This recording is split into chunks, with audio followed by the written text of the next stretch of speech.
Dievs to izdarīs bez viņiem.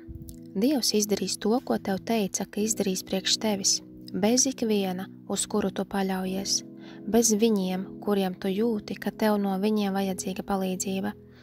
Dievs personīgi izdarīs tev to, ko solīja. Viņš ņems tevi un visu, kas saistīts ar tevi.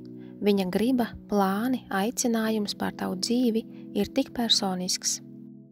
Ir tik ļoti grūti, ka ir liela sirds, ko Dievs deva tev, un gribēja dot labumu cilvēkiem, un iespēja pēc iespējas laboties viņiem. Viņi gribēja pierādīt, ka tu kļūdies, ka Dievs kļūdās. Ja šis ir priekš tevis, Dievs tev rāda, kas ir šie cilvēki, kas viņš ir par cilvēku, un tu cīnies ar to. Bet Dievs saka, ka viņam ir cits ceļš. Tiklīdz tu izies pa šīm durvīm, tiklīdz šķērsosi slieksni, viss, ko tev vajag, viss, par ko tu lūdzi, tas kritīs tavās rokās.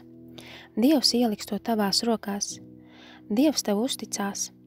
Ar tevi viss būs labi, tev izdosies, un ja tev vajadzēja šos cilvēkus, tad viņa vārdi un darbi un tas, kā pret tevi izturējās, kā pievērsa uzmanību, kā tevi uzskatīja, tas būtu saskaņā ar Dieva gribu tavā dzīvē.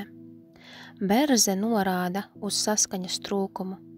Dievs aicina tevi tagad izdarīt grūtu lēmumu, lai tu mierā ieej tajā, kas Dievam ir priekš tevis. Dievs zina, ka tas būs grūti, arī grūti stāvēt uz to, ko aicina tevi darīt, un viņš zina, ka baidies būt vientuļa atkal. Tur, kur tu esi tagad, tu jau jūties vientuļa. Saskaņas trūkums, tas, ko piedzīvo, veicina vientulību, ko tu piedzīvo. Cilvēks saskaņā ar Dieva gribu veicinās tavu mieru, pārliecību. Neupurē sevi pierādot viņiem, ka viņi kļūdās. Tev ir viss, kas tev ir vajadzīgs. Kad izdarīsi izvēli, kad atdalīsies, Dievs tevi no jauna piepildīs un atnesīs labāko.